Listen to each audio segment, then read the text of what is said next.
Welcome back. Week 4. 4. We get that wrong a lot, hey? We have no I idea. have no concept of time. Yeah, we have no idea what day it is, apparently. Okay, week 4 of Murderous Women Month. This week, we did Ruthless People by J.J. McAvoy. McAvoy. I don't know. I don't know why I read it as McAvoy. I think in my head I had that too, but it's maybe it is pronounced McAvoy, but it's Avoy. Oh, that's not right then. Yeah, so McAvoy? JJ McAvoy. She's also She's a person of color, isn't she? yeah, she's a person of color. Oh wait, she's Canadian. Whoa, look at that. Accidentally finding Canadians. What? Found another one. Yeah. So I didn't realize she was Canadian. Oh my god, I loved this book. Canadian. We've been doing a lot of we just been like stumbling across a lot of Canadians. Yeah, we did remember Marrow, when we which were is like- Brienne Weaver. Remember when we're like, oh, we could do Canadian month, and we're like, we don't know any Canadian authors. Apparently, we know way more than we thought. I think it's because up until recently, I never bothered to read the author things, the author and bios, I've been doing that more often recently. Especially if it's an author I haven't read before, I've been, reading like their little bios. Okay, so Canadian. Just discovered that to be a Goodreads. Still didn't read the bio on this, besides the Goodreads bio. Okay, so this is a dark romance. I don't know. No, this is a mafia. This is a mafia romance, but mafia. But would you? This is definitely dark romance-y. Like, would you consider? I mean, you could argue that mafia Most. is dark romance, Like but I think mafia is its own category. But aren't all mafias? I haven't read a single mafia that wouldn't be also considered a dark romance. I mean, that's why the argument is like you could argue it's a dark romance. Okay, so mafia romance / dark romance. Okay, so I had arranged marriage, and then I also had marriage of convenience because they go through with it for the sake of their companies. Yeah. So would you consider it a marriage of convenience as well? Like it was an arranged marriage that turns into a marriage of convenience because they're like, yeah, fuck it, we'll just go through with it. I mean, not really because it was arranged so quickly. Like I think it started off as like marriage. Well, at least for Liam, it started off at least from both of them started off as a Melody's. marriage of convenience because and he then sees Liam it as, like fell in love with her literally 10 days into it. So I kept forgetting the timeline, and I was like, oh my gosh. Okay, this is like read the back of the book, and then we'll get into its Okay. sentence. Well, wait. So, I also have enemies to lovers, yes, and then I have obviously murderous women. Was there anything else you could think of? besides mafia, Yeah. Would you consider this suspense? Like, not really. Not really. That's all the big ones that I could think of right off the bat.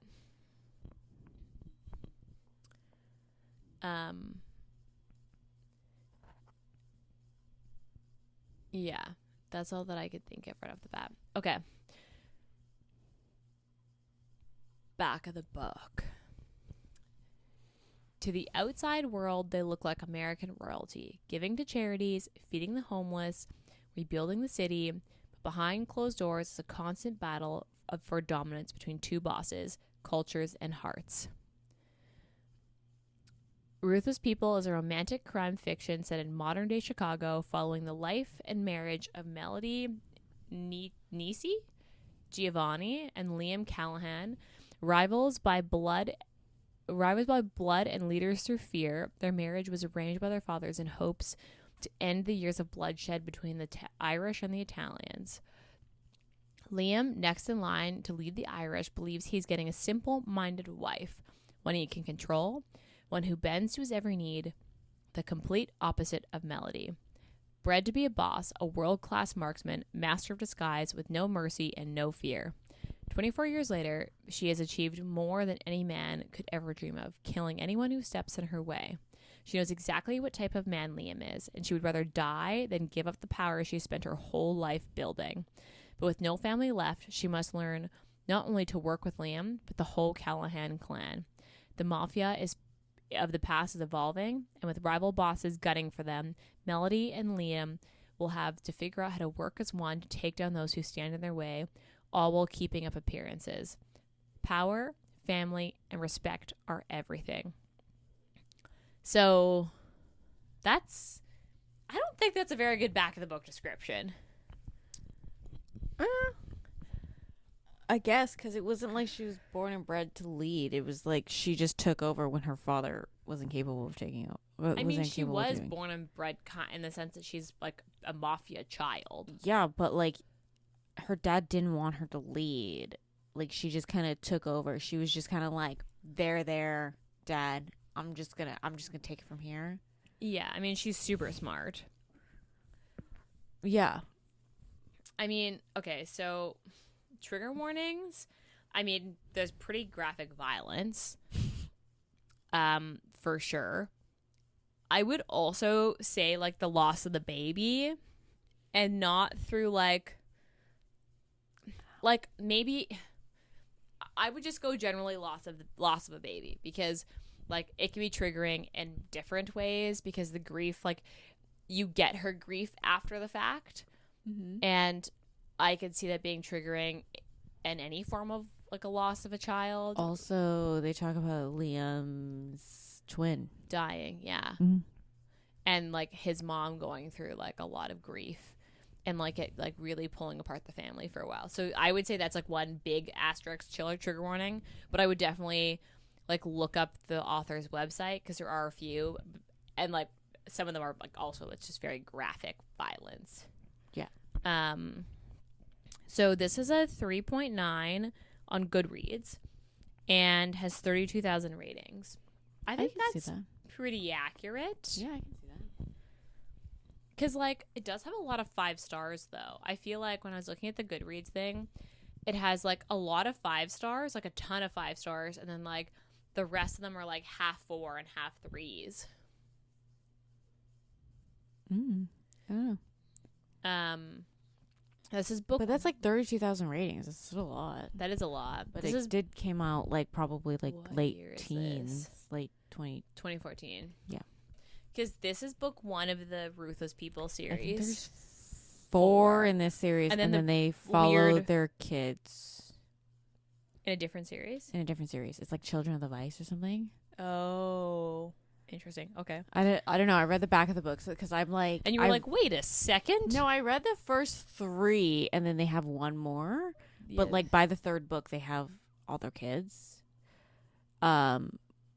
But I started reading the back of the books, the kids ones, because I was like, do I want to go and continue this like into the next series? And they didn't have I didn't have any interest in reading the kids series, so I still haven't read the last book though. Yeah,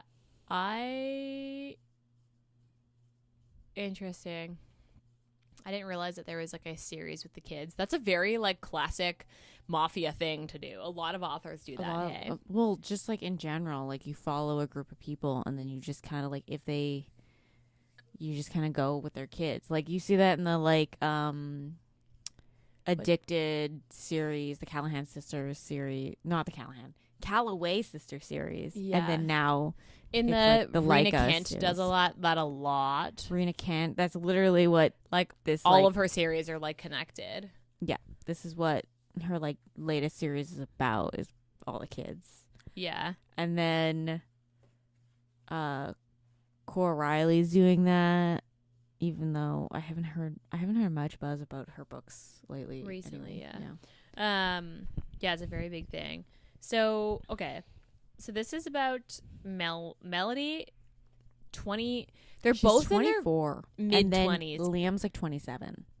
I thought he was 26.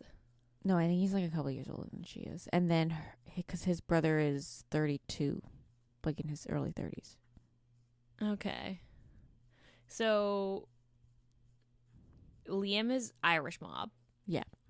Obviously, Liam. And then Liam is they're Chicago, so he's based in Chicago, and she is like, so she's the Italian mob, but she is like West Coast, and then they go all the way down into east. Basically he's east, and she used to run the west, and then she also was like a big portion in. She still had like a lot of influence in Italy, and then also she was able to get down into South America as well. And then he sees it as like, I get east and west. Look at me go. Yeah, he basically was just like, I'm gonna inherit this guy's like all of his stuff, empire. Like, I don't know why he didn't look into that and was like, this is suspicious. Because he was a cocky ass bitch. He was a cocky. That's literally like, he went into it being like, I get all this free stuff. Basically, all I have to do is marry this girl. And like, yeah, he was very like, and there was even a comment about like, well, they're both they're Catholics. They don't believe in divorce. So he's like, we gotta fucking make this work if we do it.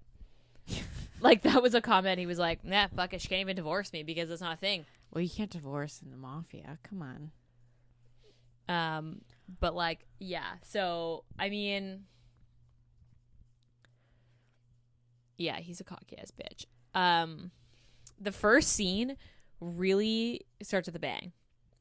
Because basically the first time they meet, she shoots him. It's honestly still my favorite part of this book. That's what I wrote down as my favorite part too. It's their first meeting because he basically tries to control her, and she's like, no, because he was just like, he went in because he was like, I'm gonna get like obviously a mafia girl, like a mafia daughter. Like, it's just she's like to spend my money. She's gonna spend all my money. She's gonna be a housewife, basically. Which is exactly how like a trophy wife, like basically. his brother, his cousin, and his mom are all like kind of trophy wives. So he's like, yeah, I'm just gonna get basically someone that's gonna stay at home, and I'm just gonna inherit this entire empire. I get to like run around doing like fun stuff and run the world. And he also thinks he's like obviously he's like a certified genius, except for the explanation on why he's a genius makes absolutely no fucking sense to me. Why did they say because when he was born premature, and like they had so he like was just studying all the time. His dad would come in, he would read like newspapers and like really scientific novels, and I was like, that doesn't make you a genius. I think he does have a high IQ. He does have a high IQ.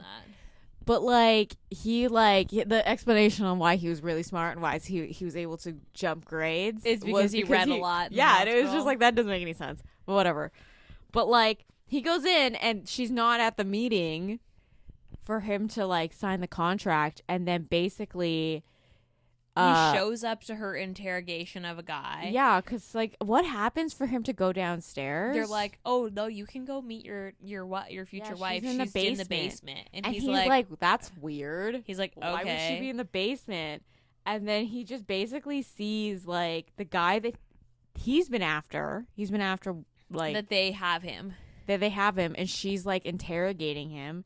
And then they're kind of standing back, and he's like, What's happening? What the fuck? So he watches her interrogate him. And he watches her bring out this like guy that is interrogating his pregnant oh my god, side yeah, and piece. she shoots her. And she's like, are you gonna tell me what I want to hear, or I'm gonna shoot her? And oh my god, she happens to be pregnant. And he's like, no, like, yeah, you can shoot her, like, I'm not telling you anything. And she full out like empties a clip in this pregnant woman. Yeah, it's a lot. And then he's like kind of shocked because he didn't think she would do it.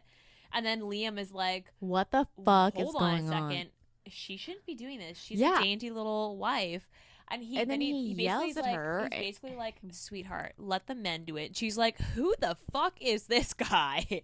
But the thing is also, she did all her research, so yeah, and he didn't. So he didn't know like basically anything about her besides like some of the base facts. Like how old she was, where she went to college. Yeah, but like her, yeah, like just really basic stuff. Yeah, he didn't even know how her mom died. He was a dumbass at the beginning. Yeah, so then they like fight because he's basically like, you shouldn't be doing physical altercation. Like physical altercation. She beats the shit out of him and shoots him in the fucking leg. And he doesn't think she's gonna, and she literally just shoots him. Like, she does aim through and through of his thigh basically, and she's like, "Fuck you," and like leaves. And then you're basically like, his best friend, who's his cousin, and his brother are like, dude, she fucking shot you. And he's like, yes, I'm aware. Like, I have a gunshot wound. And then, which is really, like, this is the cinema sin. This is not my worst part. This is not my least favorite part. But this is a cinema sin of, like, the timeline. Because he's been shot at the very beginning. They get married 3 days later. And he just, like, the gunshot wound is not an issue. To be fair, she did mention in it that he'd be fine in, like, 3 days. Yeah, but then even it still fucking hurt. Even when they get to camp... And he gets shot again, which is literally like does he a week later. He doesn't get actually shot. Like isn't it like just like a rubber bullet? It's a rubber bullet, basically. So it just hurts like a bitch. Yeah, it hurts really like a bitch, away. and it bruised his ribs. And then it looked like blood or something. I think it broke the skin because it came from so far away, but it didn't like shoot him. Yeah, just, but like, basically, like all the wounds like are like non-existent. Like even like Declan gets stabbed in that scene, and he's just like he's a little whiny bitch about it, but like didn't really affect him. I mean, I've watched. Okay, I guess I was gonna say I've watched other movies where that's not a thing, but I realized that you just have a cinema sin. So cinema sin. Yeah, I mean, true. Although I've never known anyone with a gunshot wound, so hey, you know what? I feel like it through and through would still hurt. Like, well, through and through your quad, it would hurt every time. If you got a bruise on your quad, or like, yeah, that's why I was like, it's literally like the muscle would have to moved. The muscle, it'd have to like heal that over. Yeah, it would hurt like a bitch for sure. Yeah, it'd be like you'd be fine. It just hurt like a bitch for quite a while. It's a cinema sin. I mean. That is a good scene, though. I just like that. Just like set the tone for the book, and I was like, I'm here for this. And she does grow. Like, but it also never fundamentally changes her. Yeah, no, she's still who she is. She's just like learning to communicate better and to like express her feelings. Yeah, also because it's like so basically. I don't want to say this is it's not my least favorite part. There's one particular part that I'm like, eh. But it's him being like his weird, like his like plan to make her like fall in love with him. Yeah, it's honestly such a fuckboy thing. It's so fucking stupid because it is also like he doesn't understand that like he just like she grew up in a very different environment than he did. Like he grew up with two parents that like absolutely love each other, and she grew up with two parents that fucking hated each other. Also, her mom died, and her dad like did not hang out with her at all. No, so she basically grew up by herself. Yeah, and then he was like, I don't understand why she won't ever like she doesn't express her emotions, and she thinks she doesn't love me. And he's like 10 days in, and he's like, I'm in love with her. And it is a bit of instant love. He's basically like, this is a woman I wanted but didn't want to say I wanted because it was like kind of far-fetched, but like she's perfect. Yeah, well, it was also just like the first, although he falls first. Yeah, he falls first. I guess that's another trope. He falls first. Trope. But when they make the rules, well, they're like fucking the first time. Yeah. And he's like, we trust no one but each other. I'm like, you've known each other for like literally 2 days. But at the same time, that's how it's supposed to be. Like they're supposed to be really thrown into it because of the fact that they're married, and like realistically, they are at the top of the food chain. Like if they're equals, there's literally nobody else they can trust more than the person next to them. I guess, but it was like, I don't know. That plan was. we've both read this book before. Yeah, and I will say. It could have just been like the mood I was in, but like I found this book, like the first time I read this book, I had such a book hangover. I was like, holy fuck. It was like, it was so good.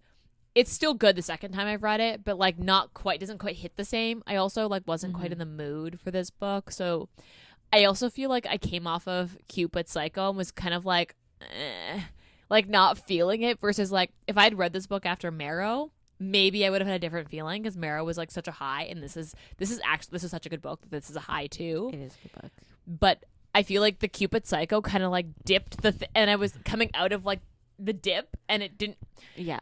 I feel like I would have enjoyed this more if I read this after Marrow, but like the first time I read this, I had legitimately the biggest book hangover after, and I was like, I can't even read anything else. Like I have to just like nothing is gonna be better.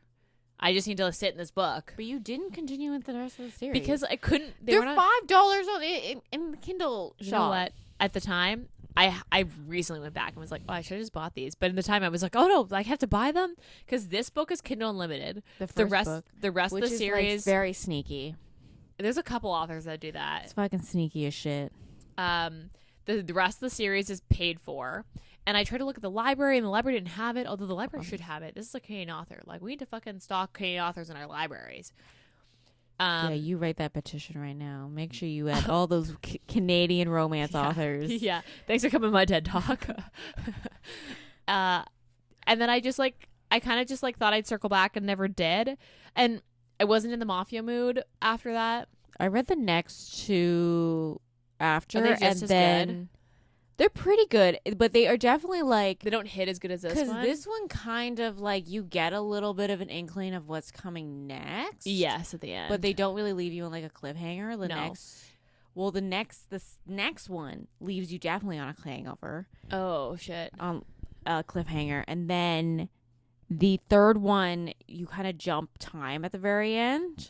So then they're like in their like mid-ish third. They have like all their kids, but obviously she's like, no, they wouldn't be. She'd be like 30 or something. She'd be like early. They'd be in like early 30s, like mid to early 30s. Yeah. Yeah, because when they jump time, because they have all their kids by the third book, and then the last book is like, I think Mel is running for president, or Mel is running. She's for a senator or something. Yeah, she's right. She wants the White House.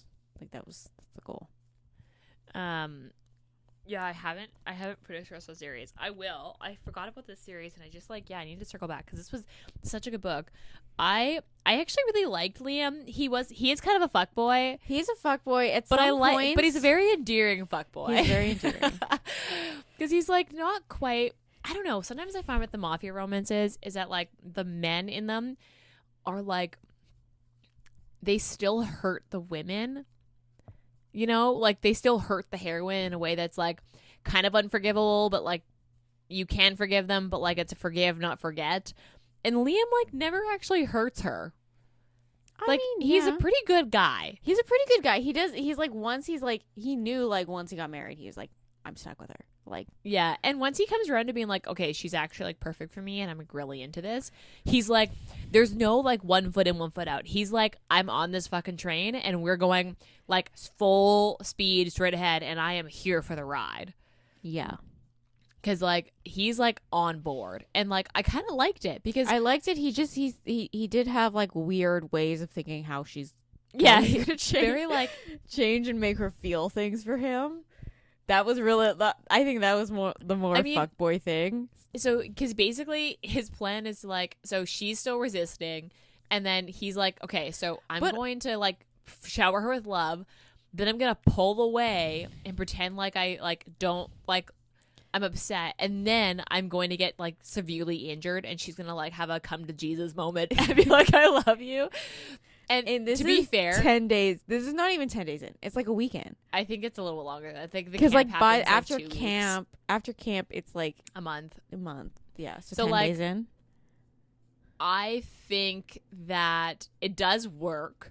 It does work, but then it's at the end, because like at the end when she's like going through her grief stage, they're all confessing their secrets, and then Neil confesses it, and she's like, interesting, and she's like still like not talking, and then she has that moment in the plane where she's like, also Neil told me that you got him to shoot you, so you would forgive him for a thing he did when you were 12. She's like, who the fuck do you think you are? Why in the world do you think it was a good idea? And he was like, ooh. I love how you're like feeling emotions right now, but also like, I'm so glad you're talking, but like, I love you.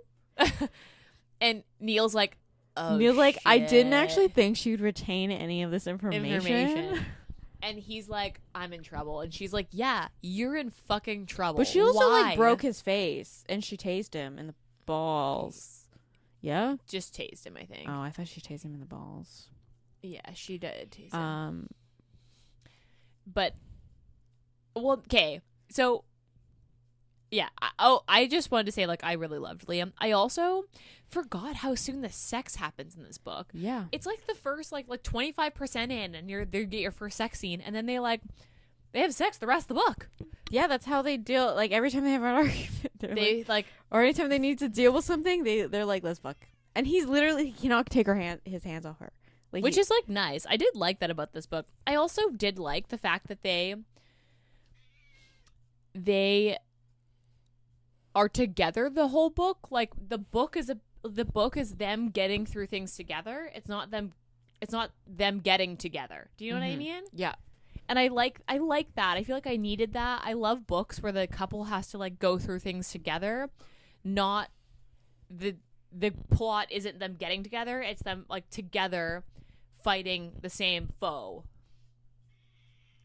She's so loud. Yeah, my cat is very loud right now. I have two least favorite parts, but yeah. Also, actually, I thought so when we got to the losing the baby. So basically, she gets pregnant. Oh yeah, the only thing that was like a rule. He was like, "Oh, we're never going to use condoms," and then she's like, "Good thing I'm on fucking birth control." Then, that never was quite explained how that, like, came about, because she very clearly said she was on birth control. Oh, I mean, birth control is not 100%. That's true. So maybe, yeah, I was just like one of those, like, freak accident things, but. So she ends up 10 weeks pregnant when they, like, find out. And Liam is, like, over the moon. He's, like, so happy about this baby. And she's like, this was not part of the plan. Yeah, because he was like, so how soon do you want, like, are we going to start having kids? And she's like not anytime soon. Yeah, he was, like, super. And he was like, so I assume you're just going to try to withhold having kids for as long as fucking possible. And she's like, yeah. So the thing is, so when he tells her, so they go to camp, they end up leaving camp together. They go to that fucking wedding. Blow shit up. White. She wears white. I love that part. I love that part when she shows up to the wedding. White. And she's like, your dress. The bride is like, your dress is white. And she's like, do you like it? It, like, I just thought it looked like white is my color. Yeah, she was very, like, snarky about it, it was pretty funny. And they blow shit up and then set the venue on fire and then leave. And then the couple's basically like, we're gonna fucking get you. That couple, the Russians, come back, blow up their fucking house. And they set a distraction in, like, one wing of the house. Also, this house, the fact that it's got wings, it must be massive. They're rich. Yeah. Yeah, Olive, you tell them. And then she's like, they're fighting people. And she's like, oh, fuck, there's nothing in this wing. Like, all of our important shit is in the other wing. She's like, there's no way none of them are there. She's like, if it was me, I would have got blueprints in this house, and I would know that. So she, like, ditches the fight, saves Olivia. That's another thing that, like, I fucking hate Olivia. And so annoying. I think there's the way that I pictured Olivia, who's, like, one of basically her sisters-in-law. It's like, it's Liam's brother's wife, and she's, like, basically a Barbie. That's the way she, like just a dumb blonde is what, like, Melanie calls her. Mm-hmm.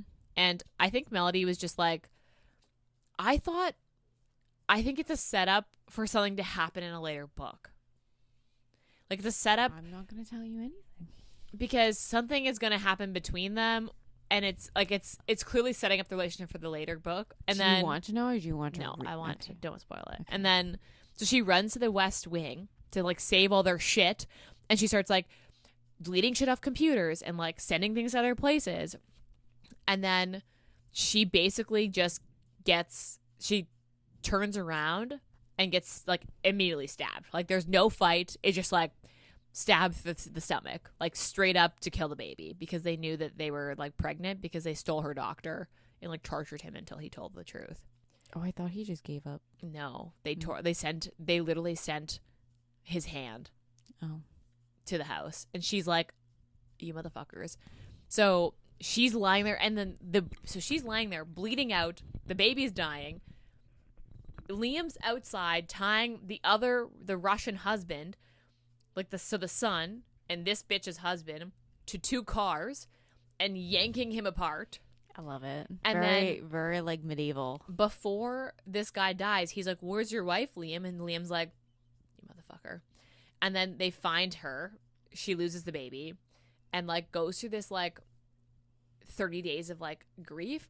The 30 days I feel like was kind of short, but then again, like, it's not that the grief will be over. I think that she just like will mourn differently. Like she needed that like initial mourning period of like, I just need to sit in how awful this feels. Mm-hmm. And Liam was so nice.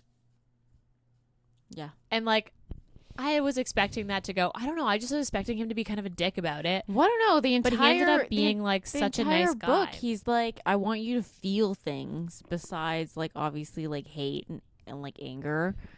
And like, I think her feeling grief and sadness is like just so much that she just like shuts down. She just like doesn't speak, was sleeps, it in that's the, it. Was Doesn't it in even the eat. Hospital? No, it was in their house. He wants to leave immediately. Still in the house?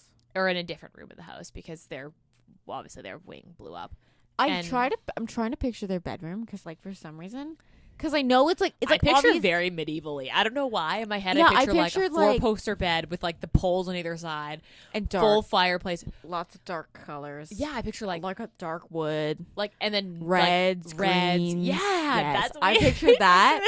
I also like pictured one wall for some has reason a big window. Yeah, I pictured his ceiling that was painted or something, or like it's like there's like very medievally where it's like you know where they're like framed like little squares. Yeah, like I picture very like and then like for some reason I don't know. I know their bedroom would probably be like fucking massive. Yeah, I picture it being huge. But for some reason, whenever they talk about the layout of the bedroom of how quickly they get from like the bed to the bathroom or there's like a desk, I always picture this bedroom being like so fucking small. The fact that it's got a desk in the bedroom, the bedroom's but probably I mean, fucking like and he's a TV. Like a workaholic, so like it makes sense. I can like immediately. I don't know. It's funny because I don't think they must have described it briefly, but you immediately picture what this fucking room. Yeah, I love how we have the exact same. She stands like because like on their wedding, was it wedding night or like no, it's like the like when he blows up the plane. Yeah, and she's like, you're and he finds her in the bedroom, and she's describing this bedroom, and it's like the first time she's literally been in this room. Yeah. And she's like describing it, and I was like vividly, I was like, "This is super guy's room." And yeah, so she basically like is in this like, she's basically just dissociated, and she's just like, just completely dissociated, and just like sitting, and just staring into space. She's not speaking. She's like barely eating. She only showers like after the first like 2 weeks. She doesn't even shower herself, and in order to get her to feel better, the family comes in and like confesses shit to try to like get a reaction of her because they're like so worried that she's like not angry and like her normal like fuck you self. So they come in and like confess bad shit to like hopefully get a reaction out of her. But that was like, I think that was Liam's idea, right? I don't know, because it starts with, no, I don't think nobody knew that everybody else was doing it. They were all just doing it because they like couldn't. And then when she admits that like Neil told her, they're all like, oh fuck, and she's like, oh yeah, and your cousin wants to fuck me, and he's like, I'm sorry, what? Because like they basically all confess like random ass shit except for the parents. The parents are like normal people, but all of the like the brother, the cousin, and their wives all confess some like random like dark deep secret. Mm-hmm. Because like, is it Coraline?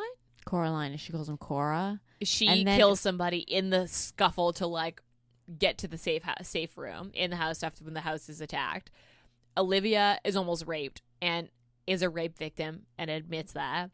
Declan admits that he actually wanted to fuck her, but now it's okay because he's actually back into fucking his own wife. But his wife doesn't want to fuck him because now she's pissed at him. And Neil was like, I'm sorry, I shot him. He told me to. He's like, so it's like, so she's basically like sitting there. She's listening, but she's just like, and she's like, these fucking people. Like, yeah, she's just like, I want to be alone. Grieve in peace. Like, what the fuck is wrong with these people? And Liam just comes in, and he comes into the room and just sits there and basically tells her all the things that is happening in their business. And she just sits, and he just like talks to her about like what he's doing, who's on the shit list.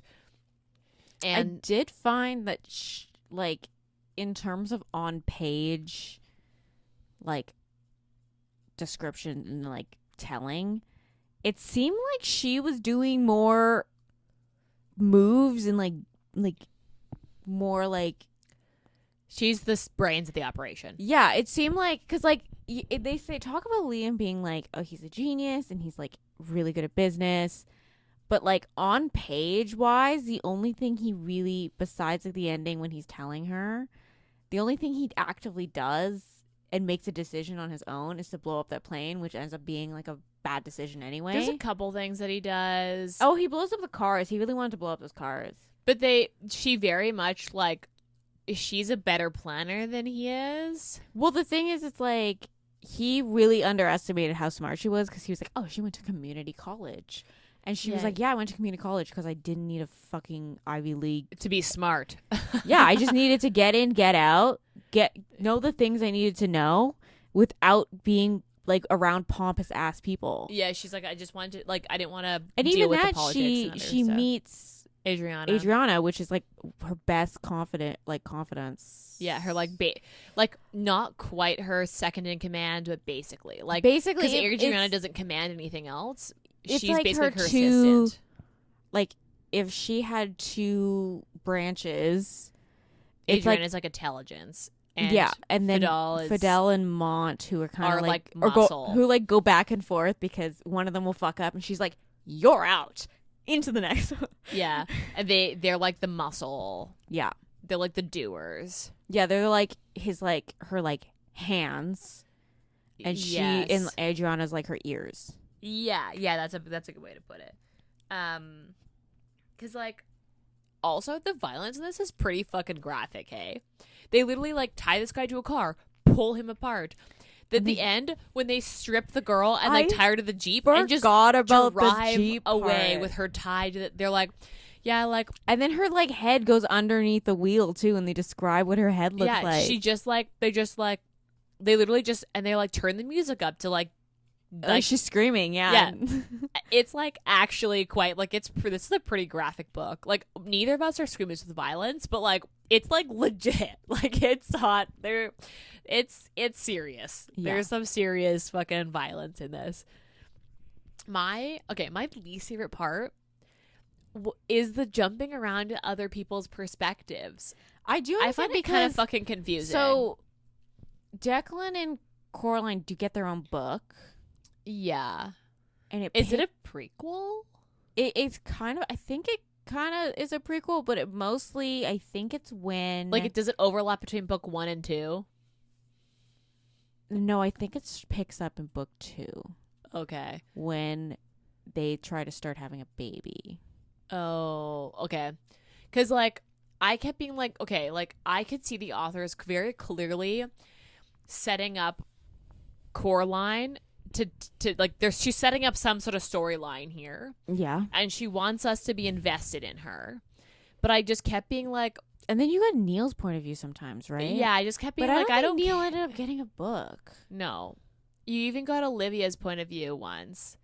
When did you get Olivia's point? When she was talking to when Neil is like, you're not the princess. You're not the queen here. You're the princess. If you can't be settled for being the princess, you need to get the fuck out because you're not going to be the queen here. And he's like, you either bow down to her or you leave, because you're not going to be in this family if you can't bow down to the people who are in charge, and that's Liam and Melody. You either bow down or you leave.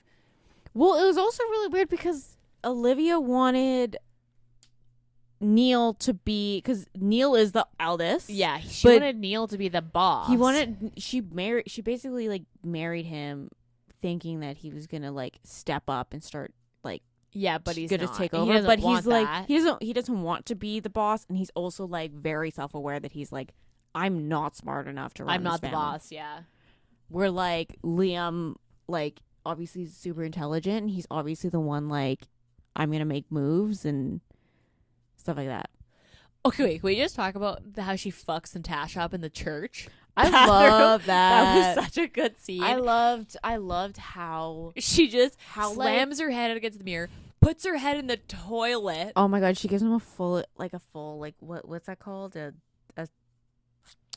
whirlpool. Is that what it's called? Something. A whirly? A swirly? Swirly. We were so close. So close. It took us a while to get there. I think that was such a good fucking scene. My favorite thing is like when you're in Melody's point of view and she talks about like how whenever she talks about someone she like fucking hates, I absolutely love it. She's just like she's like I should have fucking killed that bitch. The best part is they then send her to an asylum. Yeah, because she tries to charge Melody with assault for the church. No, she tries to charge Liam. She says that Liam beat her, and then they're like, "Yeah, no, we're not doing that." Yeah, so they hack in. They make her seem like crazy, like she's been stalking Liam and stuff. Because she shows up at the hospital, and then she says that like he beat her because people know that they used to sleep together. I love she tries to fuck them over. I love them when they're reading the hospital report and they're like bleach in her lungs, and she's like, "Wow, that must have been they must use bleach on those toilets." She's like, "Well, at least the toilets were clean." I think for my least favorite part was when you're Declan's point of view. He's getting the blowy from Coraline, and he's imagining Melody, and I was like, I don't need this. I did think that was really weird. And then in the end, he's like, Coraline is now like a badass, and he's like, okay, now I'm into you again, and like I don't give a fuck about Melody, and she's like, fuck you, bitch. Like I was here this whole time, and you didn't want to like be involved in my life. You wouldn't even hold my hand. And he's like, but I will now. And she's like, fuck you. Yeah. I was kind of like, I'm confused. I'm trying to picture, because there's that section when she's going through that like training montage. Yeah, that was probably my least. I thought that was such a like stall in the, like it felt very like stall in the story, but it's also like I get that she was setting it up to something else. Yeah, but like when I was trying to picture how her hair looked after she cut off all her hair. I pictured like a cute little like bob, like a short like chin length bob is what I pictured. Mm-hmm.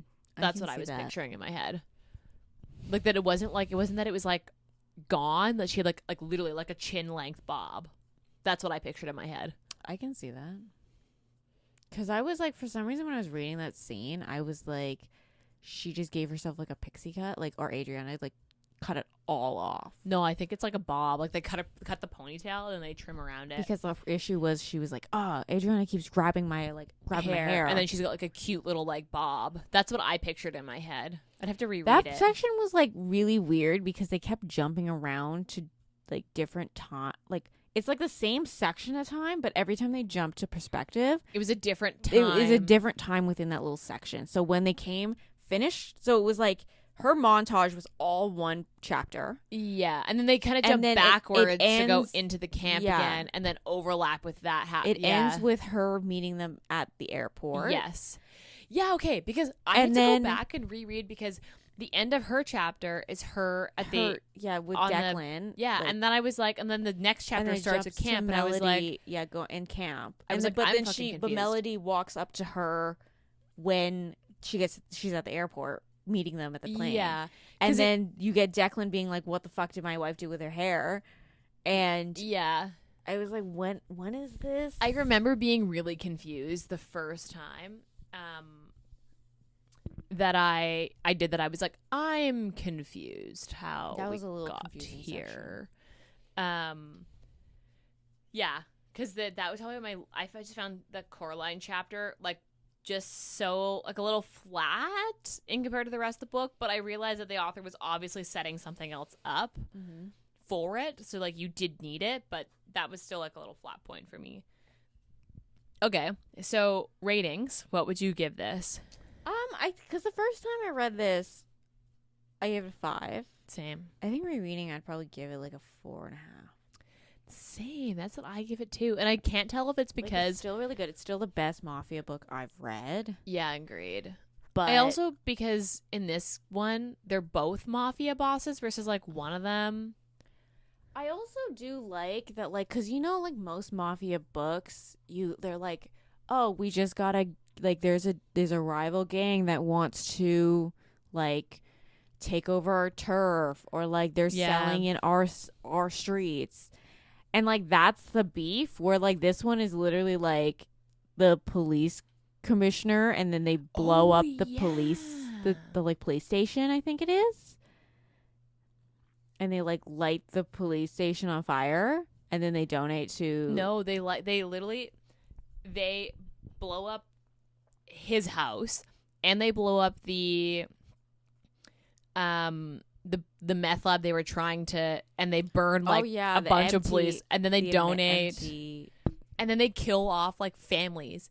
Like they left a little girl alive, and then they didn't realize they did, and then the police commissioner's like, you left a little girl with no parents, and they're like, oh fuck, we gotta go kill that little girl, and they go and literally kill the little girl, and then the police commissioner tries to like off himself because he tries to commit suicide, because he's like, it's my fault that little girl died because I told you left her alive, and you were like, oh fuck, no survivors, we know the rule.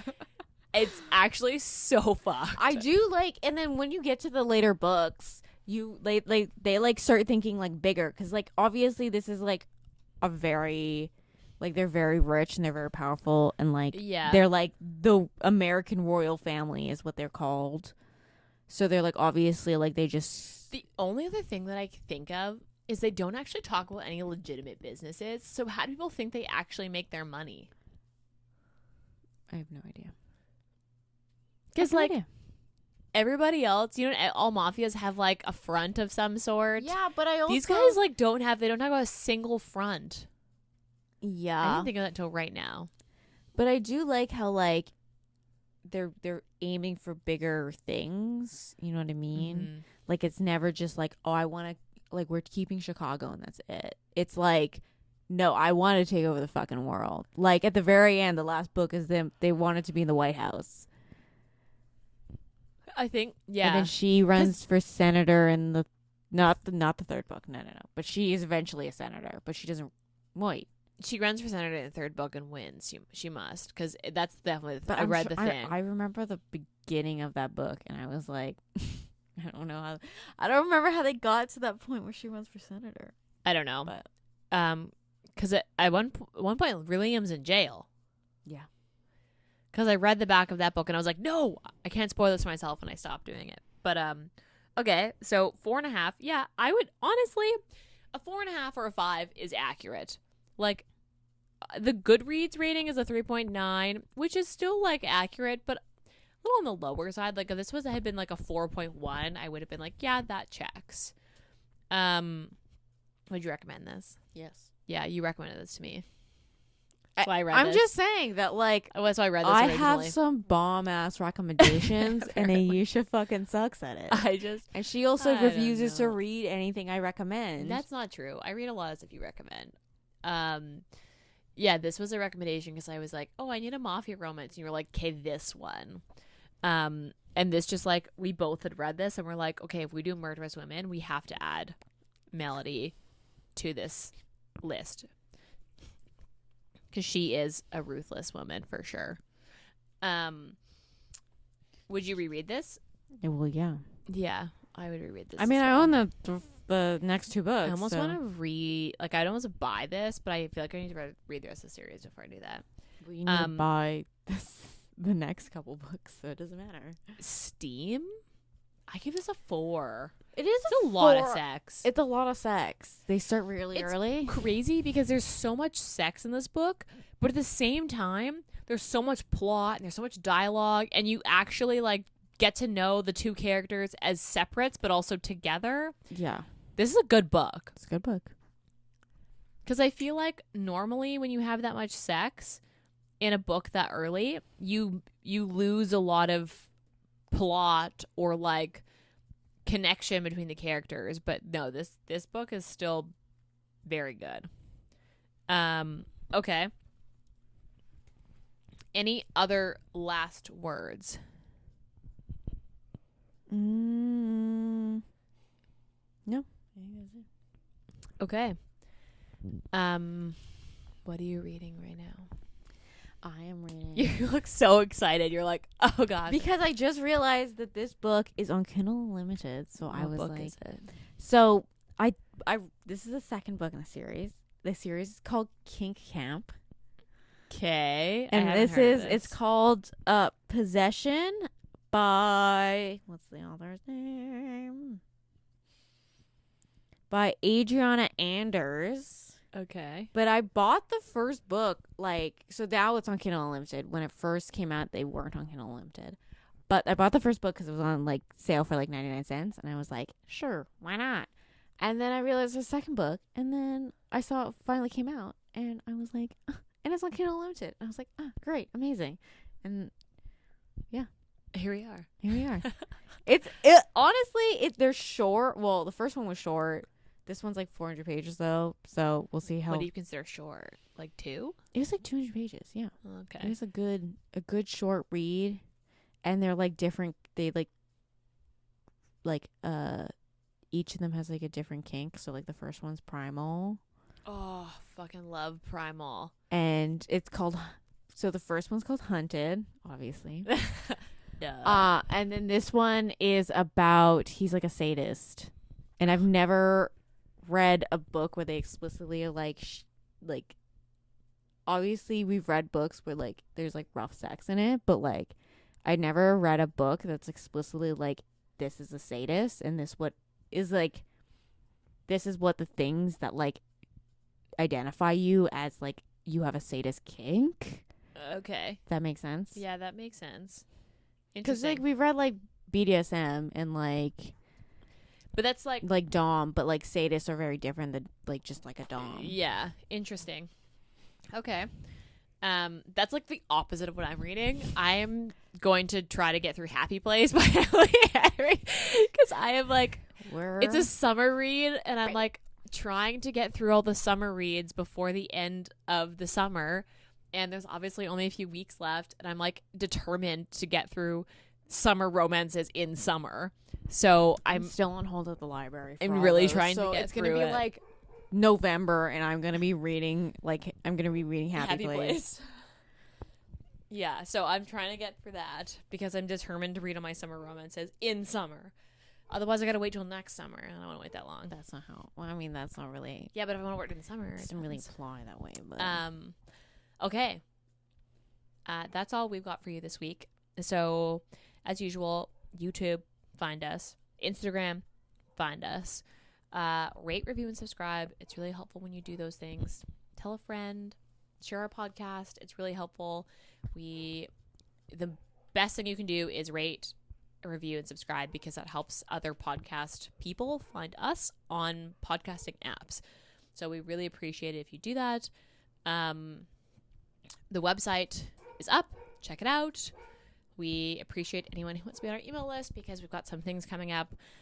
There are some community things that are coming down the pipeline with other collabs. And we also have a book box launching in the new year. You guys will be the first to know because you're listeners. Inside scoop. Otherwise, that's all I have for now. Find us on Instagram, engage, suggest books to us. We haven't finished the November books, so we need some. Otherwise, we'll see you next week. Bye.